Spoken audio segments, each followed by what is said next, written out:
ফি বৃদ্ধির প্রতিবাদে বিক্ষোভ ঘিরে তুলকালাম পরিস্থিতি। মালদার গৌড়বঙ্গ বিশ্ববিদ্যালয়ে উত্তেজনা ছড়ায়। স্নাতক স্তরের প্রতি সেমেস্টারে ফি বাড়ায় ক্ষোভ। পোস্টার প্ল্যাকার্ড নিয়ে বিক্ষোভ অবস্থানে পড়ুয়ারা। ছাত্র বিক্ষোভ চলাকালীনই বহিরাগত হামলার অভিযোগ। টিএমসিপির একাংশের বিরুদ্ধেও মারধরের অভিযোগ। সংঘর্ষে জখম দুপক্ষের একাধিক। পুলিশের হস্তক্ষেপে পরে নিয়ন্ত্রণে আসে পরিস্থিতি। প্রতিবাদে বিশ্ববিদ্যালয়ের রাস্তা অবরোধ করে পড়ুয়ারা। হামলার অভিযোগ খারিজ টিএমসিপি।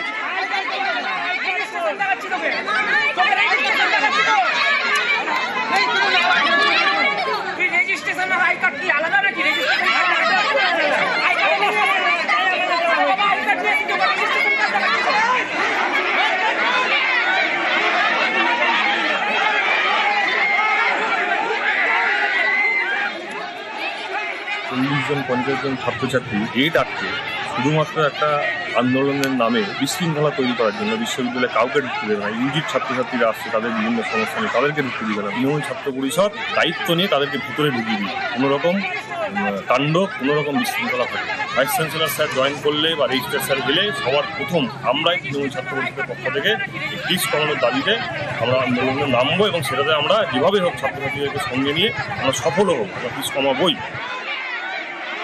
রেজিস্ট্রার আমাদের একটা টাকা ধার্য করেছিল, আমরা সেই ফিসটা দিতে নারাজ, কারণ সেটা আমাদের থেকে 110 গুণ বৃদ্ধি করা হয়েছে ফিসটা। আন্দোলন করছিলাম, এই ধস্তাধস্তিটা আমাদেরকে এরকম বিধ্বস্ত করলো কে? কতজন আহত হয়ে ভেতরে পড়েছে? অবশ্যই ওনারা বহিরাগতরা।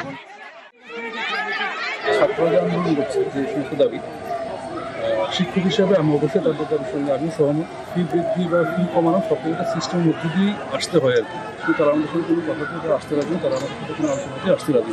যখন ওরা আমাদেরকে বললো আপনারা চলে যান স্যার, আপনারা থাকতে দেবো না, তারপর আমরা চলে গেছিলাম। গেট খোলা দেখে আবার এসছে, কেন কখন হামলে সেটা আমি করতে পারি। থ্রেট কেউ দিয়েছে বলে আমি বিশ্বাস করি না, কারণ ছাত্রকে আমি শিক্ষক হিসাবে থ্রেট দিতে পারি সেটা হতে পারে না। আমি ছাত্রকে বুঝিয়েছি, এবার সেটা থ্রেট বলে ভাবে। 4 দিন হোস্টেলে নেই জল। প্রতিবাদে পথে বিশ্ববিদ্যালয়ের পড়ুয়ারা। উত্তরবঙ্গ বিশ্ববিদ্যালয়ের হোস্টেলে উত্তেজনা ছড়ায়।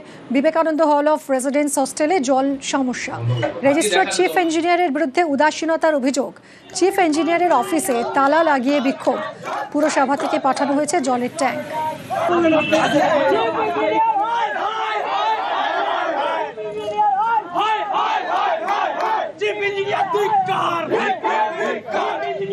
আজকে চতুর্থ দিন জল নেই, আর আমাদের ইউনিভার্সিটির কর্তৃপক্ষ এত নিচু পর্যায়ে পৌঁছে গেছে যে আজকে চতুর্থ দিন সেই অবস্থায় এখনো অবধি জলের কি সমস্যা, সমাধান তো দূরের কথা, সমস্যা খুঁজে বের করতে পারেনি।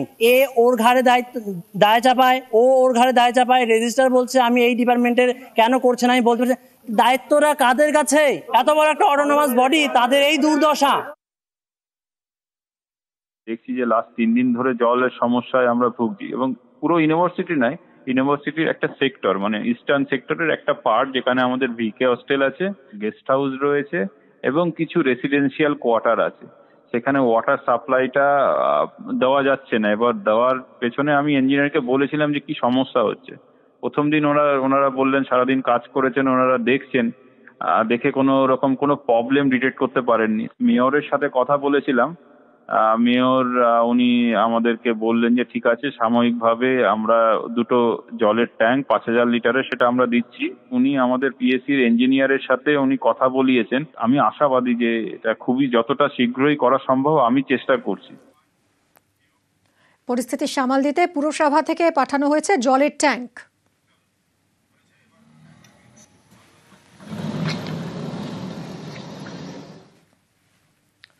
মাছ ধরতে নদীতে দেব। মালবাজারের ঘিস নদীতে অভিনেতা। রঘু ডাকাতের প্রচারে একেবারে অন্য মেজাজে দেখা গেল দেবকে। মাছ ধরার জাল নিয়ে নদীতে সাংসদ অভিনেতা। দেখুন সেই ছবিটা। সেবকেশ্বরী কালী মন্দিরেও পুজো পাঠ করেছেন আজ দেব।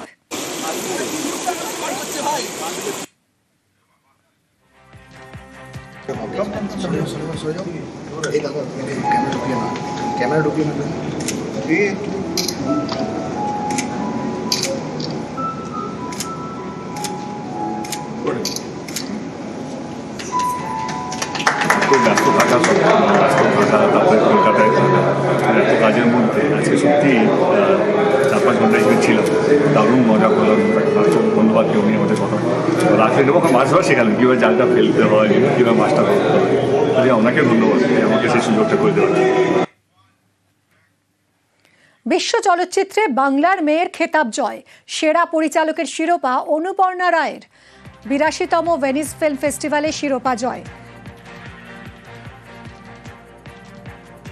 সেরা পরিচালকের তকমা পেয়েছেন সংস অফ ফরগটন ট্রিজের জন্য সম্মান। অনুপর্ণা রায়কে অভিনন্দন জানিয়েছেন মুখ্যমন্ত্রী।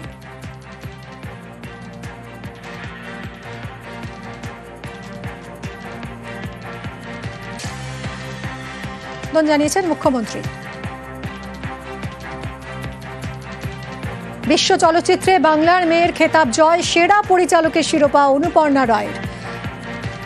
82তম ভেনিস ফিল্ম ফেস্টিভ্যালে শিরোপা জয় বাংলার মেয়ের। শুভেচ্ছা জানিয়েছেন মুখ্যমন্ত্রী।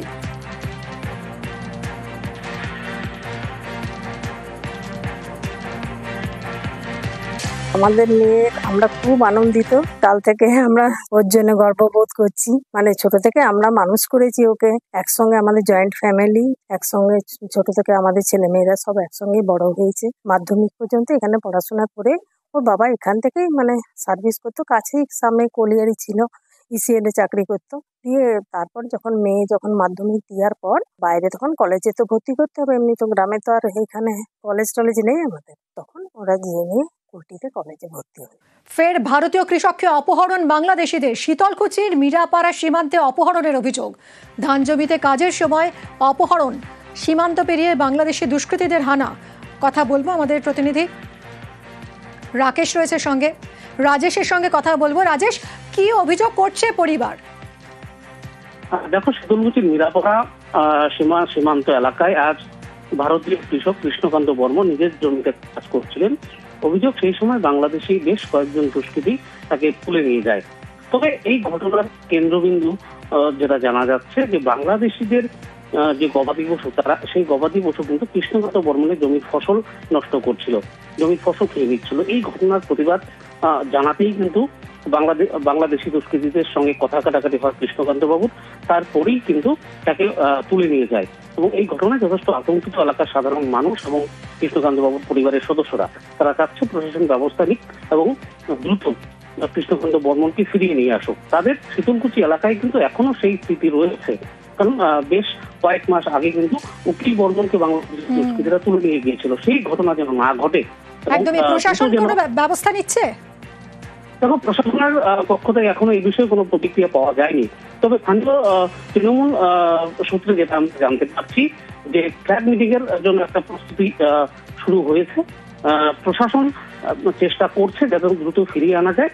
তবে সময়ে অপেক্ষা, কারণ প্রশাসন কি ব্যবস্থা নেয় সেই দিকেই কিন্তু আমাদের তাকিয়ে থাকতে হবে। ধন্যবাদ রাজেশ।